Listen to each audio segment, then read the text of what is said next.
I heard them decide my fate through a door that was not fully closed.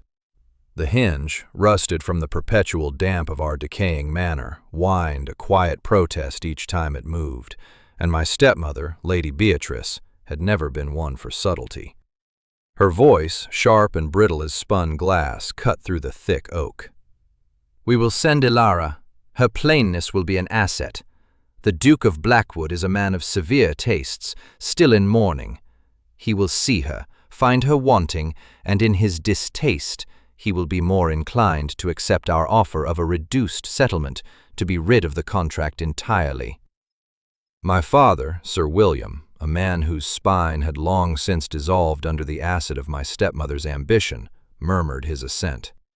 His voice was a low, defeated rumble, the sound of a stone rolling downhill with no hope of stopping. "And Rosamond?" he asked, a faint tremor of paternal concern in the words. "Rosamond is for Lord Hemlock," Beatrice declared, the words like nails being hammered into a coffin. "She is a diamond. We do not waste diamonds on settling debts with grieving recluses. We send him the little brown sparrow. He will find no song in her. Send her back, and our debt will be renegotiated. It is the only sensible path." A little brown sparrow. I stood in the hallway, my hand frozen on the cool brass of a doorknob, and felt the truth of her words settle over me like a shroud. I was Ilara Vance, the second daughter, the plain one, the quiet one, whose currency was in her invisibility, while my sister, Rosamond, had been gilded and polished, taught to sing and to charm. I had been left to the dusty library and the overgrown gardens. I was the afterthought, the shadow that proved the sun shone so brightly on my sister. And now, my very lack of luster was to be my purpose. I was a tool, designed to be rejected. The preparations were a study in calculated drabness. Beatrice oversaw my wardrobe herself, selecting gowns in shades of mud and moss, fabrics that absorbed the light rather than reflecting it. There was no lace, no ribbon, only stark lines and dull textures. My hair was pulled back in a severe knot that did nothing to soften the angles of my face. I was being packaged for failure, dressed for dismissal. As a final touch, Beatrice tried to remove the one small adornment I ever wore, a simple cameo of my mother, carved from pale agate, that hung on a thin silver chain around my neck. "It gives you an air of false sentiment," she sniffed, her fingers pinching at the clasp. I did not flinch. My hand rose to cover the cameo, a small, instinctive gesture of protection.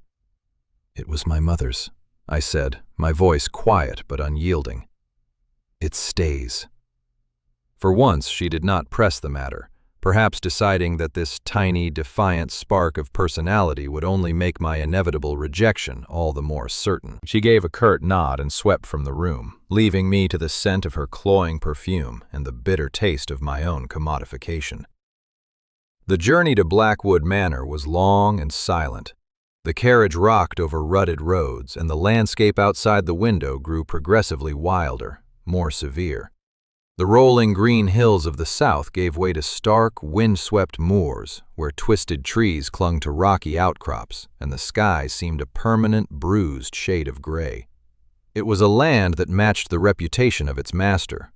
The Duke of Blackwood, Alastair Finch, was a name spoken in hushed tones in London drawing rooms. A man of immense wealth and ancient title, he had retreated from the world 3 years prior, following the tragic death of his young wife in a riding accident.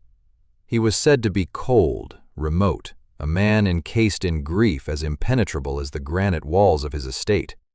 When the carriage finally drew to a halt before the manor, I understood. It was not a house, it was a fortress against the world. Built of dark, weathered stone, it seemed to rise from the very earth, its mullioned windows like suspicious eyes glaring out over the desolate land. There were no welcoming lights, no signs of life, only the mournful cry of the wind whipping around the crenellated towers. A stern, gray-haired housekeeper, her face a mask of professional impassivity, met me at the door. "Miss Vance?" she said, her voice as crisp as starched linen. "The Duke is expecting you in the library." She led me through halls that echoed with a profound silence. Portraits of grim-faced ancestors watched my passage, their painted eyes seeming to judge the drabness of my attire, the poverty of my circumstance. The air was cool and smelled of beeswax and old stone and something else, something like rain-soaked earth and loss. The library was the heart of the house, a vast, two-storied room lined from floor to ceiling with books. A fire crackled in a cavernous hearth, but it did little to dispel the chill of the space. And there, standing by the long windows that looked out onto the moors, was the Duke. He was taller than I had imagined, his frame lean and unyielding beneath a coat of severe black wool. He did not turn as I entered, but I felt his awareness of me, a sudden tension in the stillness of the room. He remained facing the window, a silhouette against the fading light. "You are not the one I was led to expect," he said, his voice a low baritone, smoother than I anticipated, but laden with a weariness that seemed ancient. It was not a question. "My sister Rosamond was indisposed," I replied, the lie tasting like ash in my mouth. "I am Ilara." He finally turned, and the force of his presence was like a physical blow. The portraits had not lied. His ancestors were there in the sharp line of his jaw and the high-bridged nose. But his eyes were his own. They were a startlingly clear, pale gray, the color of a winter sky, and they were filled with a sorrow so deep it seemed to have extinguished all other light. He was a man drowning in plain sight. His gaze swept over me, a quick, dismissive appraisal. It took in the brown dress, the severe hair, the lack of any fashionable artifice. I saw the flicker of understanding in his eyes, the dawning realization of the game my stepmother was playing. He knew, in that instant, that I was the gambit, the unwanted offering sent to be refused. I braced myself for the cold dismissal, for the curt words that would send me back to my life of shadows, my purpose fulfilled. But then, something shifted. His gaze, which had been a polite sweep of my person, returned to my face and stopped. It was not a glance, not the polite assessment of a gentleman, but a direct, penetrating look of an entirely different nature. It was as though he were searching for something beneath the surface, past the plain facade. His eyes lingered for a moment longer than was proper, a moment that stretched into an eternity. And in that long, silent appraisal, I felt a strange and unwelcome warmth spread through my chest. It was the unnerving sensation of being truly seen for the first time in my life. He did not smile. His expression remained severe, but the coldness in his eyes receded, replaced by a flicker of something I could not name. Curiosity? Pity? It was impossible to tell. He gestured to a chair near the fire. "Please, sit, Miss Vance. The journey is a trying one." He said nothing of sending me back. He said nothing of the contract. He merely watched me with those unsettlingly perceptive eyes. Later that evening, the gray-haired housekeeper, whose name I learned was Mrs. Gable, showed me to a guest chamber. As she lit the lamps, she informed me. "The Duke has sent the carriage back to your father's estate." My heart stuttered. "The carriage?" "Yes, miss," she confirmed, her expression unreadable. "Empty." An empty carriage. My stepmother's plan had not just failed, it had inverted itself in a way she could never have predicted. I was not sent back. I was kept. The little brown sparrow had not been released. She had been caged. And I did not know if the door to that cage was meant to protect me or to imprison me forever. The days that followed were steeped in a quiet, unnerving suspense. The Duke, Alistair, as he insisted I call him in a moment of startling informality that left me breathless, was a creature of habit and silence. We took our meals together in a grand dining hall, the long, polished table a vast, empty sea between us. He spoke little, but he watched me constantly, with that same unnerving intensity I had seen on the first day. It was a gaze that made me acutely aware of every small gesture, the way I held my fork, the sound of my breathing, the nervous habit I had of tracing the rim of my water goblet. My prison, if it was one, was beautiful.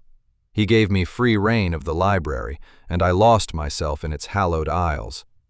It was a sanctuary, a world of thought and history that felt more real to me than any drawing room.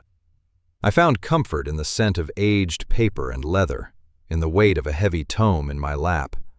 It was there, several days into my strange new existence, that he sought me out. I was perched on a ladder, reaching for a copy of Marcus Aurelius, when his voice came from below. "A stoic choice, Miss Vance." I nearly lost my footing, my hand flying to my chest. He stood at the base of the ladder, looking up at me, a faint, almost imperceptible hint of amusement in his eyes. "I did not mean to startle you." "You did not," I lied, my heart hammering against my ribs. I descended the ladder, clutching the book as if it were a shield. "I find his reflections grounding." "As do I," he said, his gaze falling to the book in my hands. "He teaches one to build a fortress within the mind, an invaluable skill." The words hung in the air between us, heavy with unspoken meaning. We both knew of fortresses. He lived in one of stone.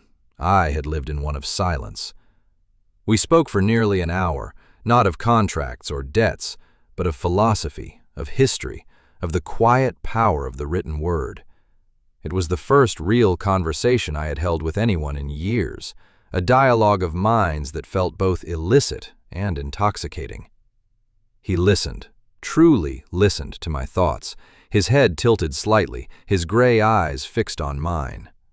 I felt my own mind, so long fallow and unobserved, begin to blossom under the warmth of his attention. That evening, when I returned to my room, a thick cashmere shawl lay folded on the bed. It was the color of cream, impossibly soft and warm. There was no note. When I saw Mrs. Gable later, I asked her about it. "The evenings are cool on the moor," she said, her expression giving nothing away. "The Duke is considerate of his guests." But I knew. He had seen me shiver in the drafty dining hall the night before. It was a small, anonymous act of kindness, a secret gesture that spoke more loudly than any polite conversation. It was a kindness that felt dangerous, for kindness from a man like him, in a situation like mine, always comes with invisible invoices. He began to request my company for walks in the gardens. They were not the manicured, vibrant gardens of the South. These were gardens that had made a hard-won peace with the wildness of the moors. There were hardy roses, their petals the color of deep wine, and clusters of heather that clung to the gray stone walls. We would walk, with Mrs. Gable a discreet distance behind us, and he would speak of the estate, of the challenges of farming this unforgiving land, of the lives of his tenants. He asked for my opinions, a thing no one had ever done. I found myself speaking of crop rotation and water management, of ideas I had gleaned from dusty agricultural texts in my father's neglected library. He did not treat my ideas as the fanciful notions of a woman. He considered them, debated them, and, on one occasion, even admitted that a suggestion of mine had merit. In those moments, I would forget I was a pawn, a payment on a debt. I would feel like a person, a woman whose worth was not measured by the dowry she possessed or the beauty of her face, but by the content of her mind. The charged moments between us began to accumulate, like static electricity in the dry air before a storm. Once, in the library, we both reached for the same leather-bound volume of poetry. His fingers brushed against mine, a fleeting, accidental contact that sent a jolt through my entire body. I pulled my hand back as if burned, my cheeks flushing with heat.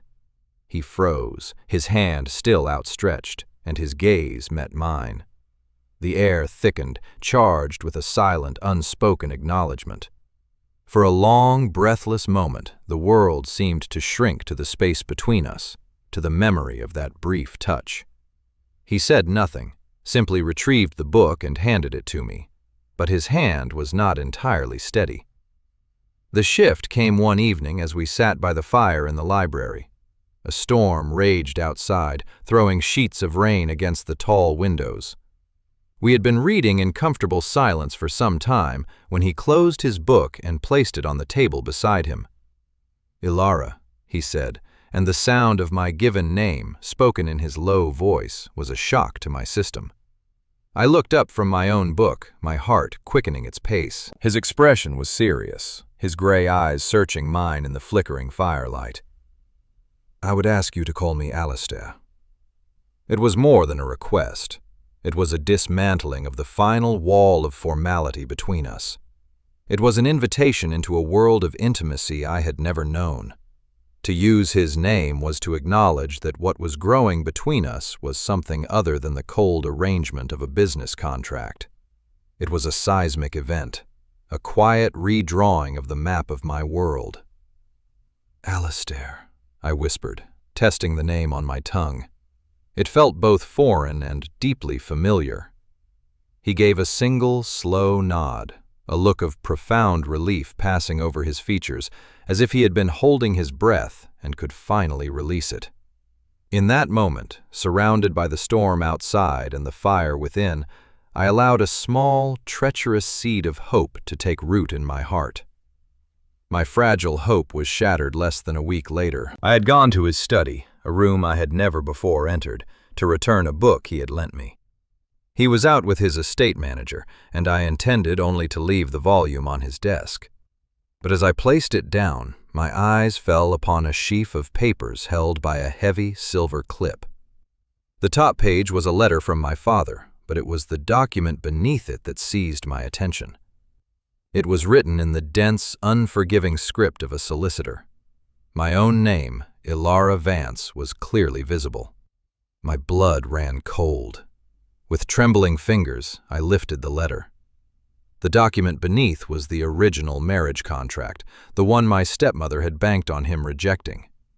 I read it, my vision blurring as the cruel, mercantile words swam before me. It was worse than I could have imagined. It was not merely a marriage arrangement, it was a bill of sale. It detailed my family's staggering debt to the Blackwood estate, a sum so vast it would mean their utter ruin, and it stipulated that the marriage of a daughter of the House of Vance to the Duke would nullify the debt in its entirety. I was not a bride. I was collateral. I was the final, desperate payment for my father's financial incompetence. A wave of nausea and shame washed over me. Every kind word, every shared look, every thoughtful gesture replayed in my mind, now tainted with a sickening new meaning. The shawl, the walks, the conversations about Seneca, his name. Were they all just a means to an end? A calculated strategy to make his acquisition more palatable? Had he been taming a wild creature before putting it in a gilded cage? The warmth of his attention, which had felt like sunlight, now seemed like the heat of a branding iron, marking me as his property. The fortress I had so carefully constructed around my heart crumbled into dust, leaving me exposed and utterly devastated. I felt like the greatest fool in Christendom. I was still standing there, the damning document clutched in my hand, when he returned. He stopped in the doorway, his gaze moving from my stricken face to the papers in my hand. The color drained from his own face, and for the first time I saw an expression of raw panic in his gray eyes. "Ilara," he began, taking a step toward me. "Do not," I choked out, holding up the contract as if to ward him off. "Do not speak to me as if we are friends, as if any of this was real." My voice broke, thick with a betrayal so profound it felt like a physical wound. "Was this all a performance, Your Grace? A gentle breaking in for the broodmare you were forced to acquire?" The cruelty of my own words shocked me, but I could not stop them. The pain was a wild, venomous thing, lashing out. "Tell me," I demanded, my voice shaking with rage and grief. "Was I simply a more interesting investment than you anticipated?" He stood perfectly still, his face a pale, taut mask. He did not deny the contract. He did not offer excuses. He simply absorbed the force of my accusation. When he finally spoke, his voice was low and ragged. That contract was a transaction between two houses, a contemptible piece of business I was prepared to see through out of a weary sense of duty. It had nothing to do with you. It has everything to do with me, I cried, tears finally spilling down my cheeks.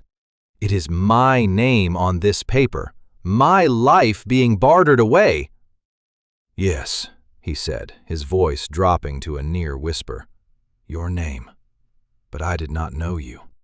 I did not know the woman who reads the Stoics and understands crop rotation. I did not know the woman whose quiet presence could fill the silence in this God-forsaken house. That contract was for a commodity, a name on a page. Everything else, he said, taking another slow step toward me, his eyes pleading with me to understand. Everything about you was a catastrophe I did not plan for. His words struck me with the force of a physical blow, not of anger, but of a devastating, unexpected sincerity. He did not try to diminish the ugliness of the contract. He sought only to separate me from it. He saw the document as one thing, and me as another entirely. But the wound was too deep, the betrayal too fresh. I could not reconcile the cold, calculating man who had signed that paper with the gentle, attentive man who had discussed philosophy with me by the fire. He must have seen the doubt still warring in my eyes, because he turned from me and walked to a heavy oak cabinet against the far wall. He unlocked it with a small key and withdrew another document, this one sealed with his own ducal signet. He held it out to me. I had this drawn up by my solicitor 2 weeks ago, he said, his voice quiet but firm. I was waiting for the right moment to tell you. It seems that moment was stolen from us. My hands trembled as I took the paper and broke the seal. It was another legal document, but its language was not of debt and obligation, but of release. It was a formal, legally binding instrument declaring the entire Vance family debt to the Blackwood estate null and void, forgiven in its entirety with no conditions attached. It was dated a fortnight prior, long before this disastrous confrontation, shortly after the day we had first spoken of books in the library.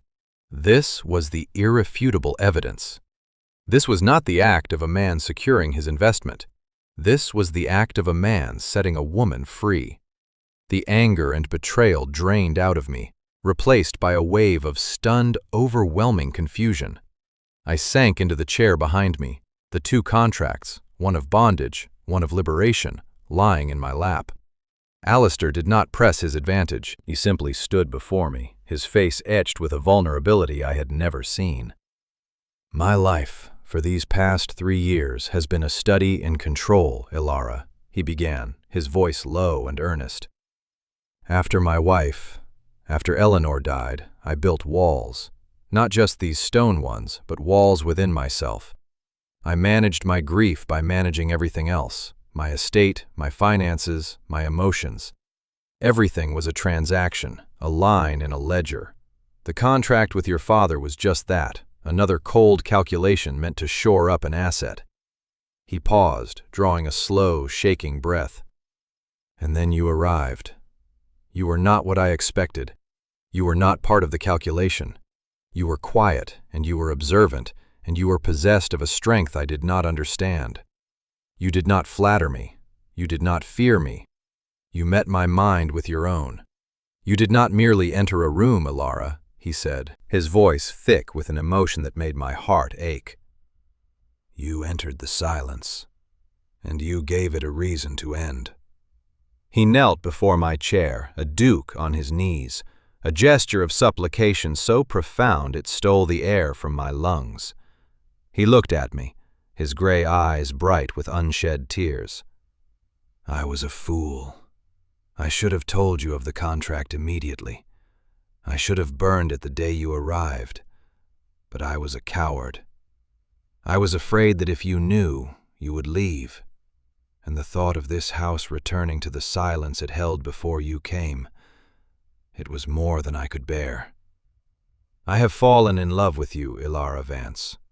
Not with the name on a contract, but with the woman who hides her mother's cameo beneath a plain brown dress. I love you. The confession, so raw and vulnerable, unmade me.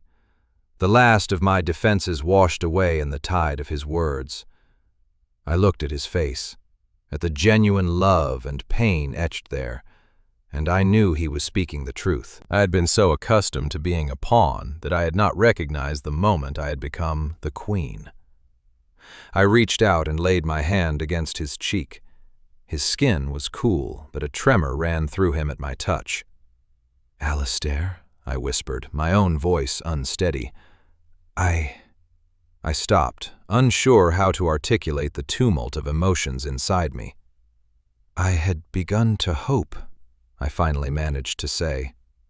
It was not a declaration to match his own, but in its quiet admission, it was everything. It was the truth. A slow, brilliant smile spread across his face, transforming his severe features into something breathtakingly handsome. It was the first time I had ever seen him truly smile. He covered my hand with his own and pressed a kiss into my palm. "Hope," he said, his voice full of wonder. "It is more than I deserve." In that moment, we were no longer a duke and a debt. We were a man and a woman, united against the crass machinations of the world. We had formed an alliance of the heart. Our newfound peace was to be tested sooner than we imagined. Alistair's formidable aunt, Lady Ainsworth, a grand dame of London society, descended upon Blackwood for her annual visit. Upon learning of my presence and Alistair's intentions, she was, to my surprise, not horrified, but intrigued. A woman of sharp intelligence and little patience for fools, she saw in me something other than a penniless nobody. After a single terrifying dinner during which she interrogated me on everything from politics to poetry, she gave Alistair a curt nod of approval. "She has substance, nephew. A welcome change." She promptly announced she would host a ball at her London house to formally introduce me to society as his intended fiancée. The night of the ball was a glittering assault on the senses. After the quiet solitude of Blackwood, the crush of people, the blaze of 1,000 candles, and the swell of the orchestra were overwhelming. I wore a gown of deep sapphire velvet, a gift from Alistair, and my mother's cameo was my only jewelry. He stayed close to my side, his presence a warm, solid anchor in the swirling sea of society. We were standing in a receiving line, accepting the curious congratulations of the ton, when I saw them.